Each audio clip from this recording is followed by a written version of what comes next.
So when I'm telling facts, it's important for like, anybody listening to this will be huge for them, because when you're telling just facts, figures, whatever benefits, features, it's hard for people to really pull it. But when you're telling us, because you're trying to define the outcome for them. But when you're telling a story, you think that they're hearing your story. No, they're translating their own story in their head of how they relate to that story. Yes. That's what it is, right? And that's powerful because that also causes connection.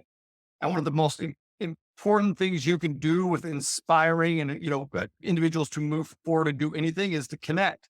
You say that, it makes me think of and wonder how many people have never even thought through how to tell their story. Welcome to the Lion's Den, the real estate podcast for perspicacious investors who know they have the strength to succeed in the lucrative commercial multifamily industry. Gain expert advice on your way to becoming a top performer. I'm your host, Adam Parrish. I have my three co-hosts, Donato Callahan, Ia Mosley, and Lisa L. Parrish. How's it going with you three? Great. Great to be here. We're very excited. I know I always say this, but we're really, really excited this time. She made this. Well, we had Ryan Woolley last time, and that was like amazing. And now we have Tyler Deveraux. So, I mean, those are the. Oh, you're not supposed to tell him yet. I was gonna lead into that. Shoot. We haven't done a podcast yet. Well, they can see him. This is how it is on here. Tyler used to it. Dude, I have to just say before we dive in, Adam, your podcast voice is legit. Like the minute you were talking, I was like, oh, shh. I don't even know. Got the radio voice. It's going to get hired for a movie soon. Yeah, thank you. And I'm standing today. I'm seeing if that makes it better. Whatever you're doing, it was great. I loved it. The intro, I'm hooked immediately. I'll just tell you that. Okay, now I'll introduce you. Joining the Lion's Den today is a sought-after international speaker, 9-figure co-founder and CEO of MF Capital Partners and Multifamily Mindset, an educational company providing investors guidance to acquire properties, and co-host of the Growthcast Podcast, the preeminent syndicator of multifamily real estate, Tyler Deveraux. We still need the cheer thing in the background. We need fireworks. Come on. Yeah. Man, bro, we're contracting with you to do every intro for every podcast. I don't care who the host is. It's like, no, I bring my own intro. Yeah, I mess up my words every once in a while, but I can edit all that out. No, it's legit, man. You sound as growing. For sure. Grateful to be here, man. Thank you guys for having me on. Glad we were able to make it happen. Yeah, thank you, Tyler. And what is the word of the day, Tyler? Well, word of the day is going to be aloha. You want me to go into explaining what aloha is? Sure. Okay. Yes, sir. So most people think about it as hello, goodbye, right? And that is, it's kind of all encompassing out here. But if you break down the word, alo actually means to see, and ha means breath of life. So if you're talking to somebody out here and they say, like, for example, right, when, I go to church yesterday, and from the front, for anybody speaks from church, they'll say aloha, and the crowd will reply aloha back. It's because alo means to see. So they're saying, hey man, I see the God in you, and I know you see the God in me. And ha is breath of life. So I want to breathe life into you right now. And if I ever see that you're not living up to the God that I see in you, I'm going to freaking breathe life into you so that you see it and live up to it. So that's the true meaning of aloha. Yeah. I did not know that. Oh, cool. That's great. Where Dropped are you? knowledge. Yeah. I love that. Our truth bomb right there. Boom. Right out the gates. Oh, that's right. So the conundrum of today's episode is, how do I host investor webinars, and should I start a fund? First, I want Tyler to tell us a little bit more about his story and who he is. You want to do that, Tyler? Well, how far back do you want me to go, bro? Like the Reader's Digest? All the way back to when you were born. Boom. I like to hear. Tomorrow. We'll be done tomorrow. Yeah, this is going to be one of those, like, what is it, Joe Rogan podcasts that are like 3 hours. 3 hours. My story is, I feel like I got into real estate because I've just always been curious about wealth. I've been curious about wealth and how to create it because I felt the need to provide it for my family. But I also I wanted more than just, because you can make money so many different ways, right? So I wanted something that would provide the ability to spend time with family, provide for my family, obviously, in all aspects, and then be in a position to give back, and all those things were kind of like hardwired into me as I grew up. And, hindsight is reflecting back is really where I realized where those things came into play. But it was a progressional state. I started a business at 16 out of need and a necessity. And then that's where, like, my first taste of entrepreneurship. I was like, okay, this is better than what I've been doing. Because I've been doing all sorts of jobs, dude, like roofing houses, framing houses. I had paper routes. I worked gun club, umpire baseball games, like, dude, all sorts of shit to make money. But all of a sudden I realized, like, I could do this. I clean people's blinds. I was like, okay, I can clean someone's blinds, do all these kind of things, and I can make more in 1 hour than I make in, more hours, a lot more hours. Yeah. And so I liked that. Then, I went and I started an internet business, web design, web hosting stuff. And that was good. But I also was, I'm obsessed about time. And I saw that was very time consuming. I also never saw the end game of it. It was like, man, I always have to just keep up with technology, keep up with producing websites, keep up with marketing, I mean, it's just like, man, I just didn't see the end game. And so that kind of led me into real estate. I kind of tripped into the single family space, bought a single family rental that me and my buddies lived in. I saw the value in that though, because they were paying me rent when they were going to college and I wasn't having to pay anything for my rent. That was awesome. And then that parlayed into doing some flips, wholesales. And then that led into multifamily. I learned about multifamily through, you mentioned you guys just had Ryan on there. Ryan, I had just went to one of Dave's seminars, Dave Lindahl. That's where I met Lisa. And that's who, trained both of us in the multifamily space, like go through his programs. And it changed the trajectory of my life because it was a vehicle that could hit all three. Like, it was a way that I could make active income by going and producing or buying these properties. There's a way I can make active or passive income by taking the money that I'm making actively and actually having enough access to invest passively. And dude, it just changed the trajectory of my life because it enhanced my view of what was possible in my life. So that was kind of my, I don't know, a condensed version of journey, but journey's been beautiful. The journey is still beautiful. Journey is also challenging and it's still challenging. I did Great. not know you did all that when you were like 16. That explains a lot. Yeah, some people just get going. I kind of think of Donato like that as well, like just get going, do different things. And I mean, I was working when I was 12, but it was for my dad. I wasn't making any money, so that doesn't count. But, seeing when people start with those skills young, that's so awesome. Like, everything makes sense to me now. Here's Nice. what happened though. Like, I remember like it was yesterday coming home. There was two instances. One, I came home from school, like I slept school, right? And came home, I just got my license. And so I come home and my mom's usually at work, but she was home. And I wasn't expecting her to be home. And she certainly wasn't expecting me to be home. But she was crying in her room. And my mom is a very happy person. Like, she's a super, super happy person. And I mean, I knew the struggles, but like, obviously I didn't know the details of the financials, but I learned a little bit more. My eyes were open to a little bit more that day. And I just remember being like, I love my mom, and so I wanted to just help. I wanted to help her and I wasn't in a position to help her. I literally never wanted to be in that position again. And then shortly after that, her car got repossessed. And I thought it was getting stolen. It was this whole debacle, like, got in a fight with guys that were repoing it. And that was like, that changed for me though. That was where I was like, man, I am committed to doing this. Like, I am committed to figuring out a way. I didn't know how to change the narrative, how to help, but I was committed to figuring that shit out. So that's where it started. That's amazing. One of the most admirable things about you guys is your family. Like, you're just, whether you're looking at Facebook and just pictures or like in person, there's like a vibrancy, a joy that radiates out of your family. Your mom's that way, your sisters are that way. Like it's crazy, you know. I grew up on the opposite extreme with a lot of hardship and abuse. So for me, I'm like, man, how do people turn out like that? You know, so it's very admirable, and it's really cool that you're passing that on to your kids and giving them that really joyful, unique life experience that a lot of us don't get to have. Thank you. I appreciate that. Yeah, that's a huge compliment. I want to talk a little bit about investor webinars. What is the main purpose of investor webinars for raising money?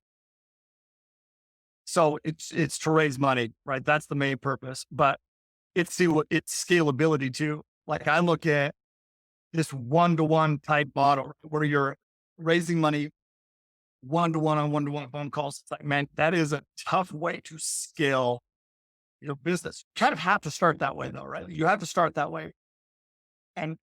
But even though you're starting that way, I actually still believe there should be an investor webinar, because investor webinar, in my opinion, I was terrified to do investor webinars because while I was nervous, nobody would show up. And so to just be this small webinar, there's like 3 investors and they're like, oh shit, we're the only ones here, you know? Like, I was just terrified about that. And the other side is that maybe they would ask me a question that, you know, I didn't know. And that's a fear. And the reality is, you know, you're not going to know everything. The question is, are you committed to getting the answers? You don't know shit. That's the key.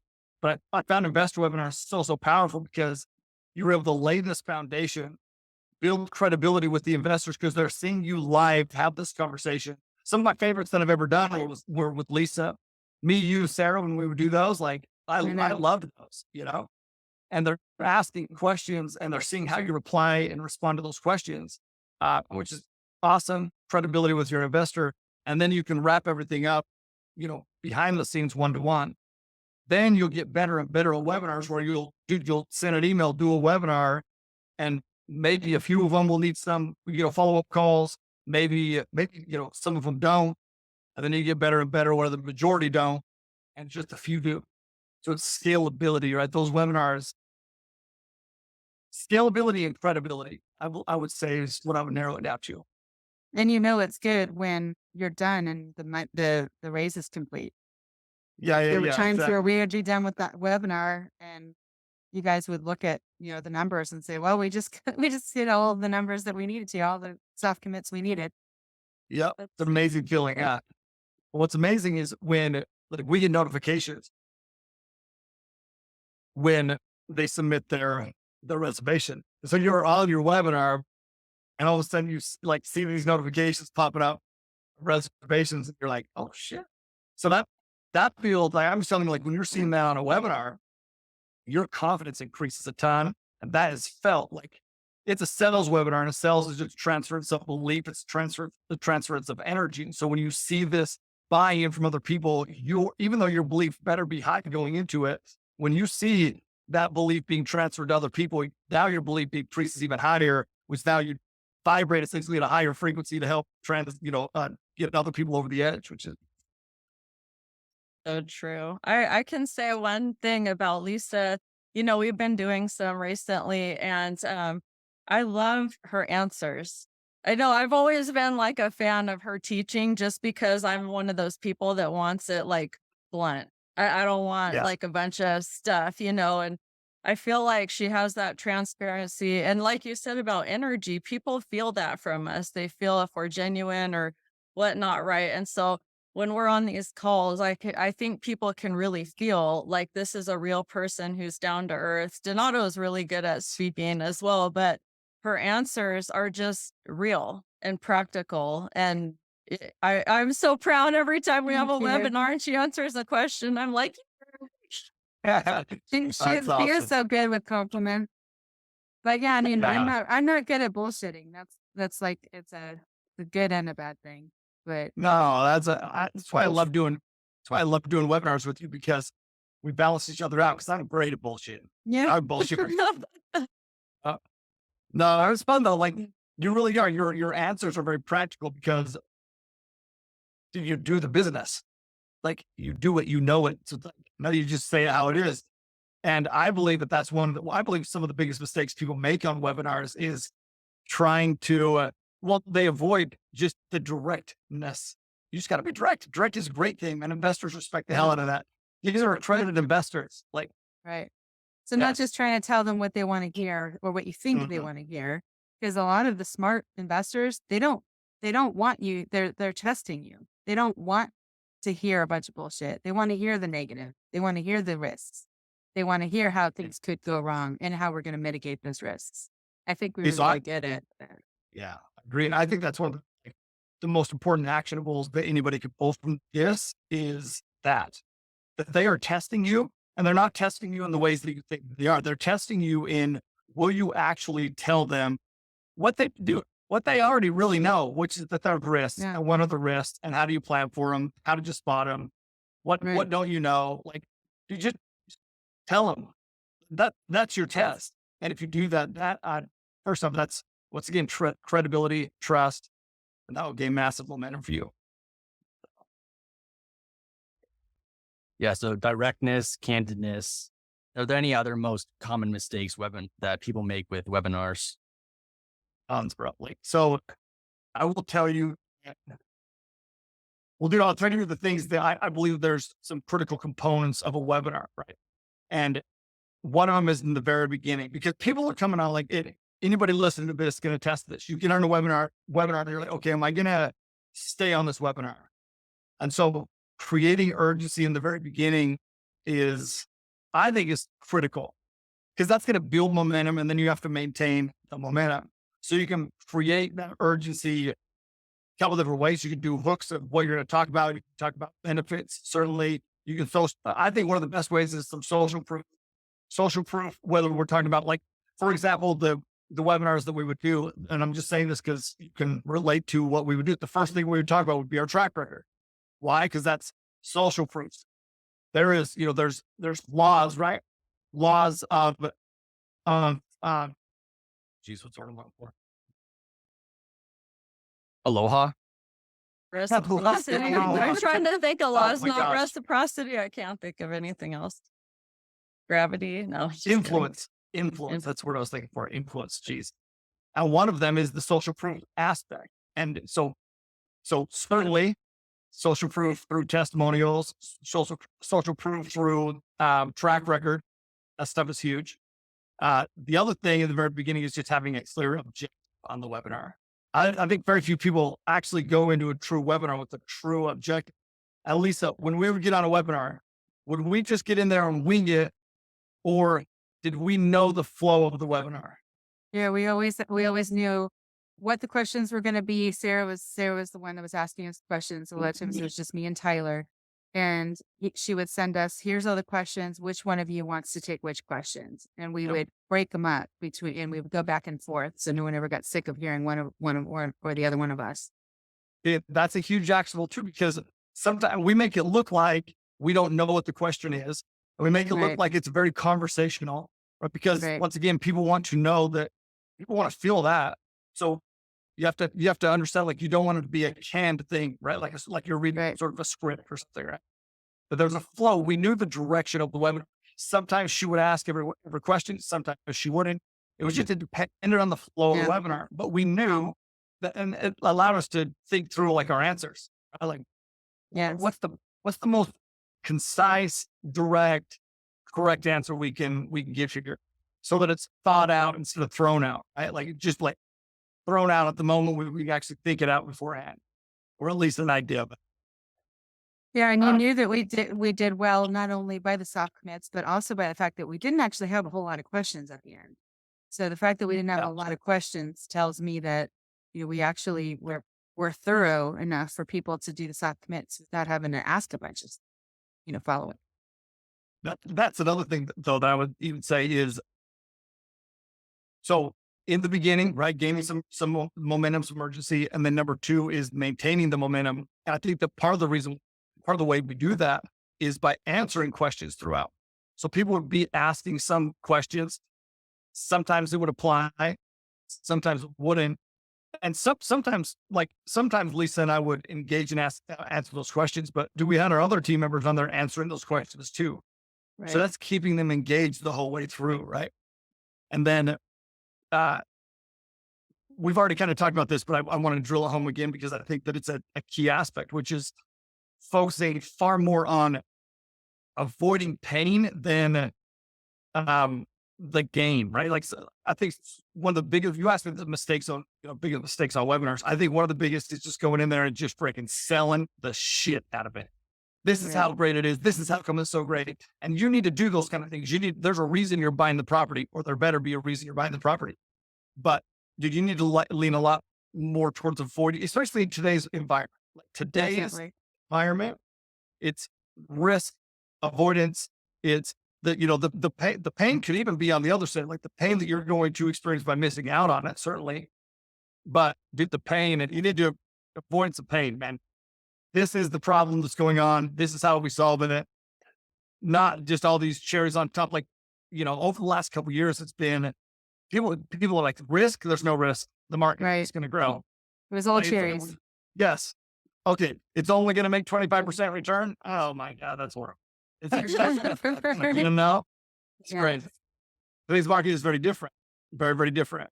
So you have to, once again, just kind of flex and flow and move with that and understand the market that you're in, the market that you're raising in, just the environment that you're raising in. Another thing that I would say is to not just say things, but prove it, right? So Lisa's, you had mentioned that Thea had mentioned that Lisa's answers are direct. Well, what she's doing is she's answering something, but she's not just saying it, she's proving it. So it's like, hey, this is the data. And we work very well with this as well. Like, hey, this is why we do it. This is the data behind it. It's almost like you're in court. I would tell you to act like you're in court, like to prove it when you're on there, not just say stuff, because anybody can go in there and say whatever they want to say, but you got to prove why you're speaking to that data point, which means you actually have to have data to that point. Most language right now, which, by the way, he's leaving the Limitless conference from promoting his bride investor. So that's why he's in a car right now, but I'm sure he's really loving what you're saying. I couldn't agree more. Yeah. Sorry, my phone dropped off for a second because I'm sitting in a car in Phoenix and my phone overheated. That happens all the time. But yeah, welcome to Arizona. Yeah. But on the webinars, part of it is, I think we all have the assumption that people that we're speaking to understand the value of what it is that we're trying and the opportunity that we're providing them. And sometimes we have to remember that just because we fully believe in a product or what it can provide someone, pain helps them avoid, doesn't necessarily mean the audience that we're working with does. So being able to line up that this is what I'm going to talk to you about. This is why it's so important. This is how much, not the technicals that it's going to make you. Maybe this isn't, this is exactly the type of return with the little decimal points, but more about the feeling they're going to get by investing in this certain thing, where you're going to sleep well at night. I have this team of operators who's done this more times than you could ever imagine. It's going to put your money to work. You're not going to worry about banks collapsing. You're going to feel confident that you're a part of the exclusive group of investors that are making the world better by providing good, safe, affordable housing to everyone. Isn't that the kind of mission you want to be a part of? Like, no, I'm not talking about the unit count. I'm not talking about the returns, but now they're part of an exclusive group that's helping make things better. So that's what I've had to take in the webinar, especially for Bright Investor and very much so for raising money. It's like, who are we to you and how can we help approach your emotional side of the investment? Yeah. And sometimes when you're doing a webinar, you don't know who you're speaking to. It could be some new students, and it could be, that have some money, or it could be accredited investors. Sometimes it's a little bit of both. So that's why when I'm answering a question, I'm going to give practical examples of what it is to not only show the accredited or the people who have experience that, yes, I actually have done this and I actually know, I wouldn't have these examples if I was just making something up or I read it from a book.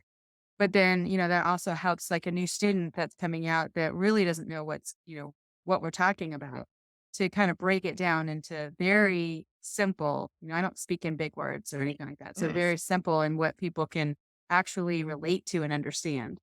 Yeah, that's another big one, man. Keep it simple for sure. Clear, because you don't know who's on there. And listen, anyone can understand, or most anyone can understand simplicity. They might not know the terms, the jargon, the acronyms, the whatever. It's like, you're not going on there trying to be impressive.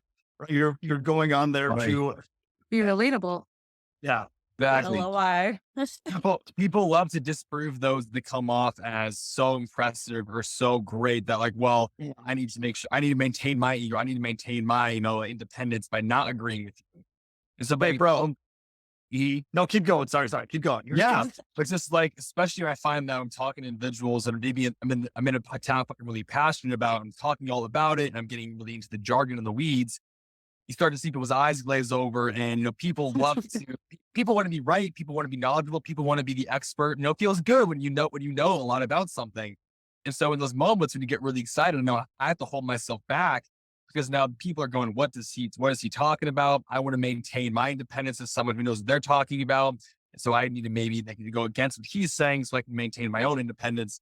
And I've had those moments where, I actually went too far in one direction. And now people want to say no to me so they can maintain their level of, I'm the expert here. And then Great that you pick up on webinar. that.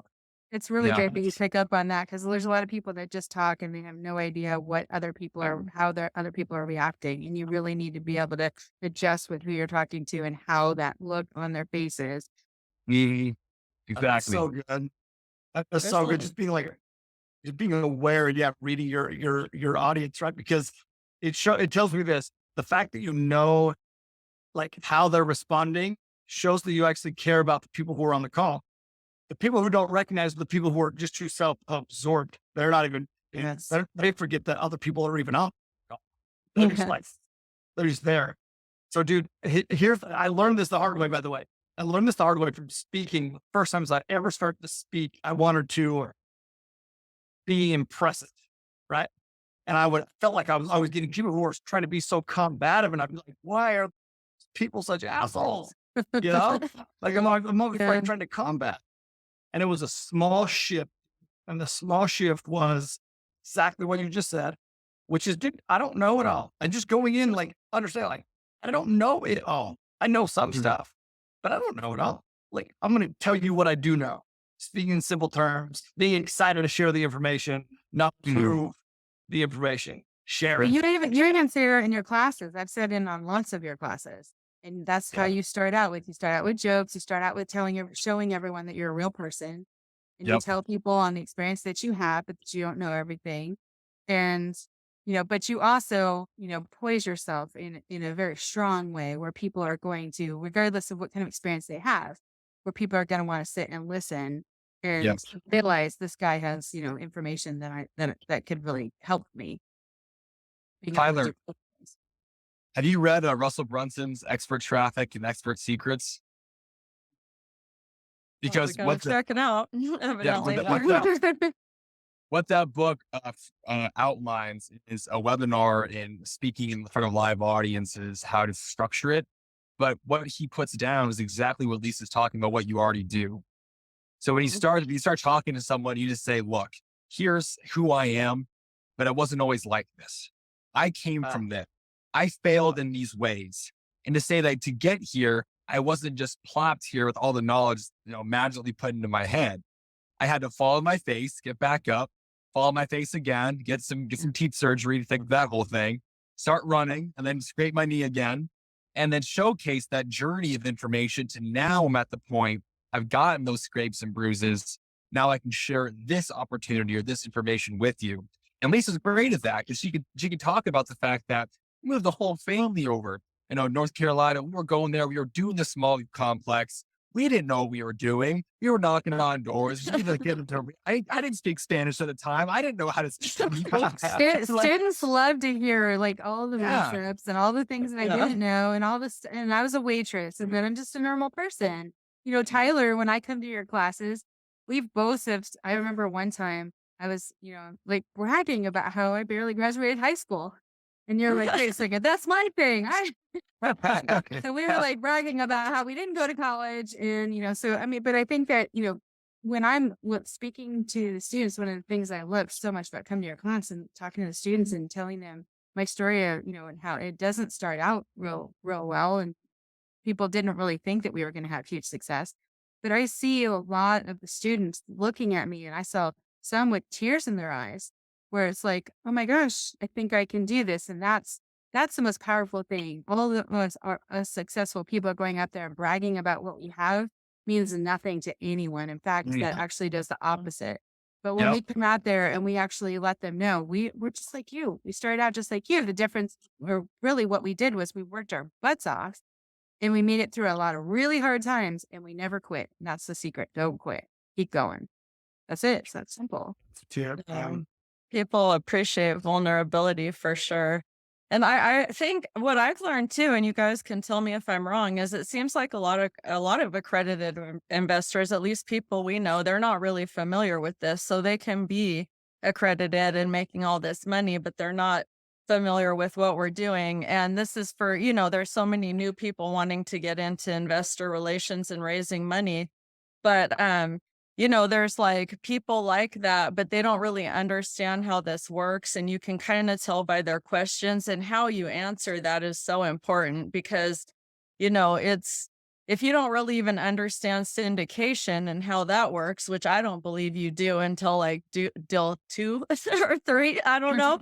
But I don't think you really wrap your head around all of it. But yeah, then, of course they're going to trip you up. And I don't know. It's a interesting thing to kind of really learn how to explain it to people when they aren't even familiar with it, even accredited investors.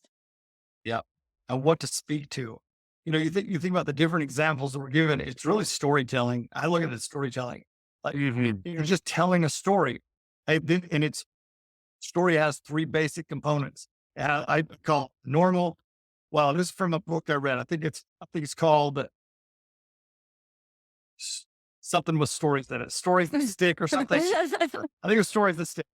But she said that she broke it down so simply. She said, normal, explosion, new normal. It's like, that's a storytelling. Man, I was doing this, and then this happened, this explosion, and then this is this new normal. But you're telling a story throughout. Like these examples of deals, those are just stories. And people love stories. People learn through stories because they stick, right? They're sticky. They're memorable. We remember them. Like at least the story that you just talked about. Like I know that story, and I've heard it multiple times, but I know that story. I knew that story the first time she told it because I was like, it's stuck, right? You get it. It's stories are key. So how can you weave in your principles or what you're trying to teach through a story in a condensed version? Right, not a big, long, drawn out story, but a condensed version of that story that gets principle, and point across there. So with the topic of today's webinar, I think we can tell the audience here that when it comes to raising funds, investor relations, tell a story that's relatable to your audience to have the most success in raising money. Am I hearing that message correctly? To the great and powerful Lisa and Tyler, do you guys agree with that? Well, yeah, because here's the thing: when we tell a story, so when I'm telling facts, it's important for like, anybody listening to this will be huge for them, because when you're telling us facts, figures, whatever benefits, features, it's hard for people to really pull it. But when you're telling us, because you're trying to define the outcome for them, but when you're telling a story, you think that they're hearing your story. No, they're translating their own story in their head of how they relate to that story. Yes. That's what it is, right? And that's powerful because that also causes connection. And one of the most important things you can do with inspiring and, individuals to move forward and do anything is to connect. And there's different ways that you can connect, but that is a way you can connect because you don't know who your story is going to resonate with, but telling your story makes it sure that you're going to resonate with people. You're going to resonate with people. You're going to connect with people. So that connection then drives action. That's 100% true because there were like, after I told that story at at an MFM event, there's always the moms that would come up to me because that's who resonated with me. But I had a husband too. He's just not usually up there with me, so we did it together, but that was who was resonating with me. They were picking up on me and my story. And then I also throw into my story about Adam and Eric and, bringing them into the business. And now Adam and Eric are out there, they're doing their own stuff and, people are picking up on all that. And I get a lot of parents coming up to us like, oh my gosh, how did you get your kids to do this? But this is what I really want. And so that's become a really big part of it as well. But whatever it is that you can talk about that other people relate to, that's how I've been able to build work relationships as well. I know this isn't about that, but just the relationships in general and finding commonality with people is huge. Dude, Lisa, you make me, you say that, and it makes me think of and wonder how many people have never even thought through how to tell their story. Because that's important. There's your story. Like think about, the initial question of, tell us your background, your story. It's like, shit, I could talk about tons of stuff, right? Tons of stuff. But what is the thing that you should be talking about? And actually, I would say that today's version that I said this, at the beginning is probably the worst version that I've ever done, because I didn't think through how I should tell it. Typically, when I come onto a webinar, I know that they're going to ask me to tell my story. And so I'm like, okay, who's their audience? I literally want to know, like, who is their audience, and what parts of my story should I tell that will help resonate with that audience? And honestly, I didn't do that today for whatever reason. But that's important. But I also know my story. And so you have to think through your story and what that really means and how they connect and how it connects with others. And if you just take the time to, I remember literally writing how my story became my story was, well, first off, I lived it. How I tell my story is I wrote it all out. And then I chunked it down to make it what it is. And it's trial and error. Yeah. You tell your story, you're like, that did not get across what I wanted to get across. Let's revamp it. Let's change it. Let's try a different way. It takes some practice. I really liked your answer because I felt like it gave us something that nobody else has heard yet. And that's, one thing I really love is kind of getting deeper into who people really are and where they come from. And so when you were saying all that, I was like, this is so cool, because I know this is a different story than what people usually hear. At least I wasn't familiar with that part. So I was like, yes, we have something unique. I'm glad you didn't think it through. Thank you. Hey, Adam, cut out that part that I said I didn't think it through. Cut that out. Edit it. This is planned. Months of planning. That was all planned. Yes, I knew. Yeah, I'll there out. No, it's not. No, it's not. Cut this part out. Yeah. There we go. All right, let's take a little bit of a segue into funds. What is a fund and how does it work? I mean, our fund is very typical to a syndication. Typical syndication, if you're looking at the most basic level, right? It's one investment into one deal. And our fund is, when I say it's similar to a syndication, I mean how we structure the returns to investors. It's the exact same way as we would do a syndication deal. But a fund, and now we have one investment into many deals. So let's say you invest into the fund once, and now you get access to the deals that fund buys. So it gives you diversification across many apartments instead of one. So the whole goal of that is to increase your upside by limiting your downside. That's the goal. That's the basic answer to a fund. I don't know if that's what you're looking for, but it also mitigates your risk. Yeah. In case something happens with one deal or one loan or one area or whatever. Yeah, we know a thing or two about that. Yeah, there's three of things. Yeah. Would you recommend students start a fund, or do you think they should have experience first? Dude, a fund is a hard thing to raise into. It's harder to raise into a fund. They should have experience, in my opinion, because it's easier to raise into a specific deal. Even though we just talked about all, these I could tell you pros for days of what I know are pros of having a fund, but the investor is really investing in you at that point.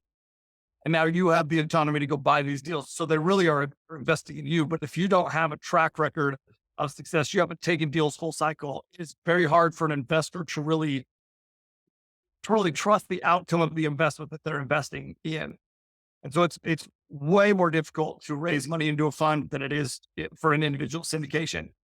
I'll also tell you, and that's even today, for us, I'll tell you that it is easier for us. Like when we go and we do an investor webinar for our fund, the conversion rate is lower than if we'll do an investor webinar about a specific property that's going into a fund. If we talk specifically about a specific property that is going into the fund, our conversion rate increases. And that's what has been a learned thing for us as well. But no, I mean, people I think starting with the fund, I would not go that route. First, To build a reputation, basically, right? I mean, if nobody knows you in the business or anything like that, that would be tough. But I do like the info you just gave out about how people, your conversion rates, basically. I think that's really good. I haven't heard anybody talk about that, and it makes so much practical sense. So that's great info. I like what you said there too about people when it comes to the fund, right? People are investing in you. And I have the privilege of knowing what that's like. People in this group know what I'm talking about with the full belief in not only the technical capacity of what you're able to do with the fund, but the heart behind it. And that they know that you're going to take care of them, that you're going to continue to do things that are in their interest over multiple years, even multiple deals. Now, it's really a testament to the relationship you've been able to build. A little emotional right here. No, she is sure. Second chord, but yeah, that's. I think a lot of students should keep that in mind. That raising a fund is more than just money for a deal. It's let me share my future with you. It's a completely different approach. Well, I think even raising money for one particular deal, a lot of students, they focus on it's about the deal, it's about the deal, it's about the deal, and it's still about the people. It's still about the operators. I mean, especially accredited investors or anyone that has experience, they know that a good deal can be messed up by bad operators and a bad deal can be saved by good operators. And so it still comes down to being about the people. But we always talk a lot about the deal, and we're always trying to convince people on the deal.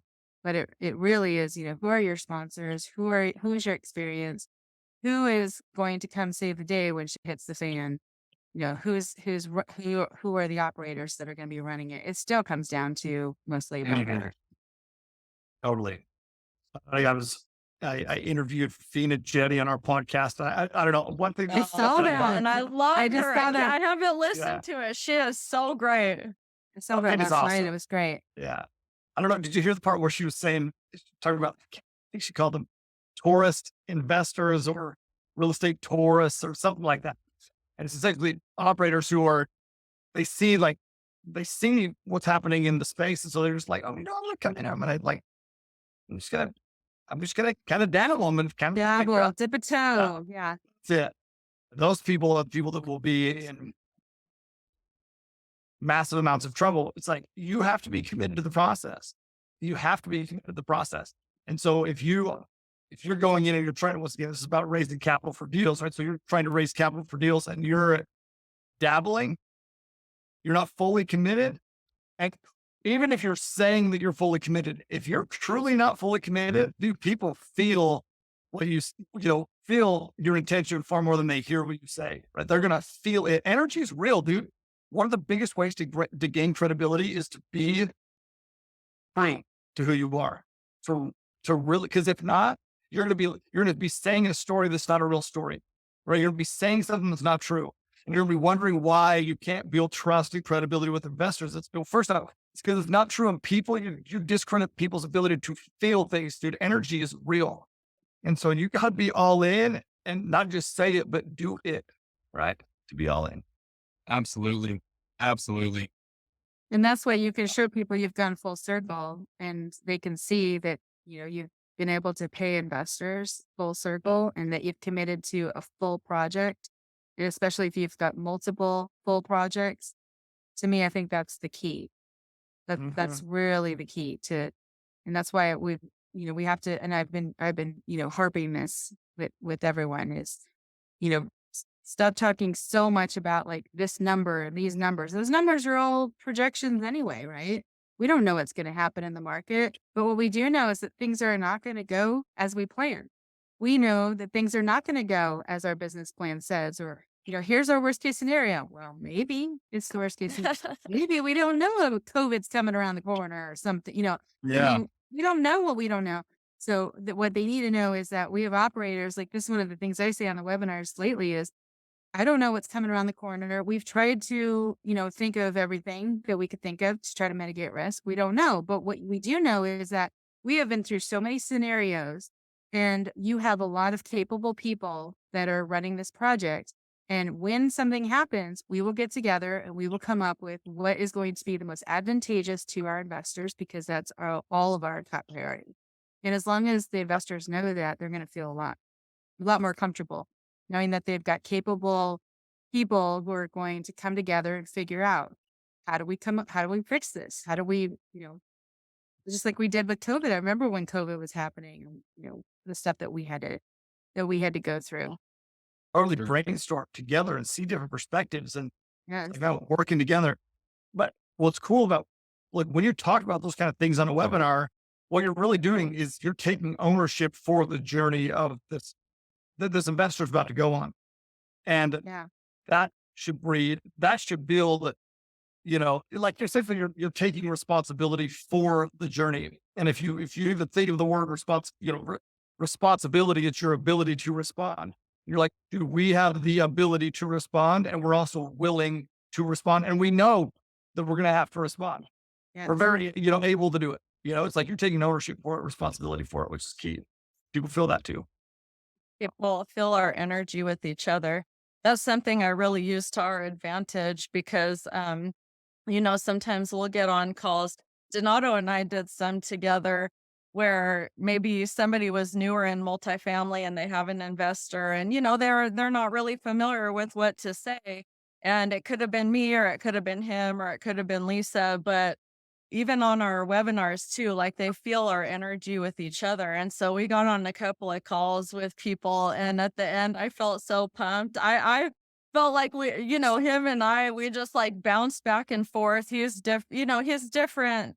And I'm different. I'm a people person. I'm a deep person, he's really into his market research, but also has a huge heart too. And so like he would go and then I would share a different aspect, you know what I mean? But even if they're looking at you on a screen like this, they can feel your relationships. I can tell you our team and Lisa, Greg, and Adam and Eric, everyone knows the good and they know maybe what they don't like about that person. We know it all inside and out at this point, That's critical too, though. That's critical. It is. Like, It is. yeah, knowing your partner. Yeah, absolutely. I love that. And you don't know who's going to appeal to who. That's why I think if our strength is in our differences. It's not in our similarities. It's in our differences. And so if you have 3 people on a call and they're all the same damn person, you're limiting yourself. And your partnership shouldn't be that way anyway. Your partnership should have unique, differences. I remember when we would do webinars, Tyler, and I would speak more about like Texas and how it feels. And we would go out there and the people and all that kind of stuff. And I would say, now for the analytics, go to Tyler. And Tyler would give you statistics and percentages, but some people are not about percentages and statistics. That's it. It goes over their head, or they just their eyes glass over. But some people want to know the feeling, or want to know, the colors of the building or whatever it is. I think it's about time for trivia. Yeah, I'll say one more thing with it though, because I just went to a lunch with an investor. You don't cut you don't cut our Yesto. That's all good. Jackson does that to me all the time on our podcast. We got to freaking wrap. But I went to lunch with this investor and he's like, yeah, man, I'll be honest with you. I don't we can talk about the investment. And it's a buddy of mine. So I really just go to lunch and I know he wants to invest. We're just chatting, right? It's very nonchalant. But he's like, I'll be honest. I don't need to know the stats, the details. He goes, I'm a gut investor. I invest in guns. It's like, my gut already tells me that I'm going to invest. So just so you know, I invest with my gut. And that's how some people are, man. Some people need the data. Some people just invest with their gut. We're gut investors. Honestly, I am too. I would say I am too. So, but what we need to know as operators on an investor webinar is that we need to appeal to both, because there's going to be both of those types of personalities on a call. If you have to be able to appeal to both, and that comes from what's in a partnership. So 100%. Good. Awesome. All right. What's the trivia? Right. Are you ready for the commercial multifamily Lion's Den trivia time? Yeah. Our guests have never got a question wrong. You have to get all of them right. How can you always do that? He always says that, and it always makes the guest feel so nervous. That's not true. I'm ready. Got my seatbelt on. All right, question number 1. According to CMBS research from Trep.com, analyzing data from loans maturing by 2024, assuming a refinance into a 5.5% interest-only loan between the 4 major property types, multifamily, retail, office, and lodging, which one has the highest concentration of loans that could have potential difficulty refinancing into a higher interest rate environment, meaning their DSCR would be below 1.25? What were Only the the 3? four- Retail, multifamily, and Multifamily, retail, office, and lodging. Office. Wow. Yeah, I would say office too. And not because I don't know the answer. I actually have to go catch my flight right now coming back to St. Louis. But I totally know the answer. Wow. I'm totally going to text Adam as soon as you guys answer it. I'll let just you know. Yes. I know, right? Oh, geez. But Tyler, it's great to talk to you today. And Godfather, always happy, always a pleasure. So I'll talk to you guys soon. No, Okay, no, flash great fade to know across that. to you. Let's Take care. Continue. Bye. I'm going to say lodging to do something different. Mine was office. I think office. Office. You can't be the same. But it's office. All right, go for it. Adam. The answer is lodging. What? Wait. How is that possible? It is lodging. I love when I beat the experts. It's so freaking awesome. How is Last office? time, too. Wait, office is like 50-60% occupied. Yeah, I know, but lodging isn't doing too great either. Lodging is approximately 31%, the 5.5 interest-only loan. Hmm. Interesting. Alrighty. I don't think I believe him, Tyler. I think that's right. I'm looking. I'm going to You're looking at Question number 2. According to visualcapitalist.com, which state had the greatest number of counties with declining population growth from 2010 to 2018? So thinking states with a lot of counties. Oh, not multiple choice. We just have to guess. Yeah, you have to guess. California. No, we're not gonna mix it. I was thinking California. This is a Oh. while ago, though. Were people migrating away from California? They were Not coming long up California here seems like a since 2010. 2010 Before they that. were? Oh, before that. Yeah, but it's really started to pick up. I would say California does make sense. I'm going to switch it and say New York, I was thinking that one. but I don't know if It that was has the- lots of counties. Definitely not as many as California. Can't be. I was going to say Everybody got one? California or New York. Okay. So this is a tricky one because the answer is Texas. But People Texas also has the most amount of counties with increasing population growth. It just has a lot of counties. So people were migrating away and toward. Yeah, there's a copious amount of counties in Texas. Had more counties with inclining population growth. So it's kind of a trick question. Dude, that's not, That was tricky. which I guess could make sense. Texas is huge. Texas is massive. Yeah. Yeah. Yeah, Yeah, there was definitely a trick. New York's like tiny as shit. That's a dumbass answer, Deveraux. But well, you're thinking that because people are moving away from it, especially these days. Definitely. Yeah. All right, Adam. Question number 3. There is currently $22 trillion in the U.S. banking system. According to the FDIC, how much debt can they back when you include both the agency's balance sheet and their line of credit available from the U.S. Treasury?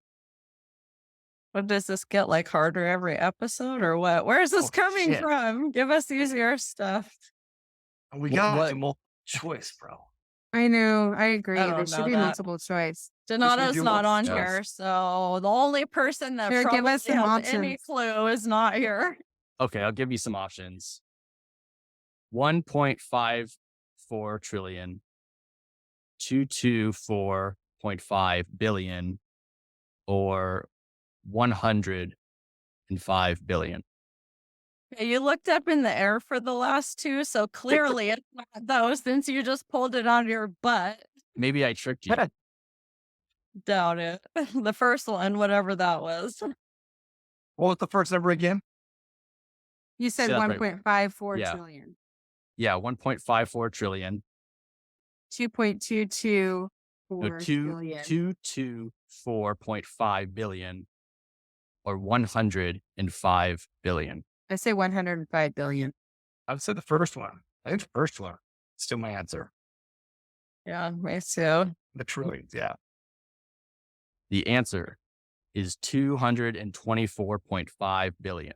Oh man, it looked Man. like you made that up. He's like looking up here like this trick. It's tricking you. I did I that guess Poker consciously. player.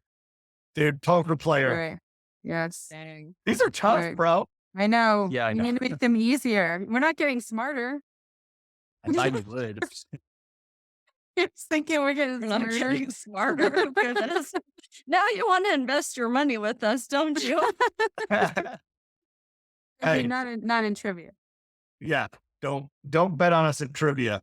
Bet on us in No, grit. Multi-family. Yes. Yeah. definitely the grit. Yeah, I might do multiple choice in the future. Yeah, that would be great. All Those are good, man. right. Those are good. Do we have any final thoughts, Tyler? I'll say one more thing that I was thinking of with just the webinar side, because I think one of the biggest mistakes people make, and I just go back to that initial question, and one thing that I thought was the follow-up. Was just the follow-up. People fail to follow up. And that means I would say most of our conversions, by the way, come from the replay, not the live. Now, it's the replay, not the live. Like when they actually convert. Like they may fill out an issue, but actually convert comes from replay, which is crazy. So the replay and the follow-up, that's the last thing. I just, dude, know who you're investing with. You know, like we talked about earlier, know who you're investing with and know that your investors need to know who they're investing with. So what are you doing? Like in today's market, it's all about, so risk aversion, obviously. So they need to know you. So how do they know you? Are you out there on social media? Do you have a credible brand? Do you have a track record?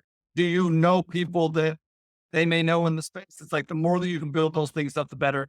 And obviously a sponsor comes into play huge for you there as well. You know, I'll always have to leverage your own side of things, especially in the beginning. You can leverage, a sponsor's track record, their brand, their credibility as you're building your own, which is beautiful. For sure. That was Awesome. Yes. Thank you so much, Cheers. Taylor. Thank you guys, man. I love chatting with you guys. This was fun. This was super fun. We got to do this again.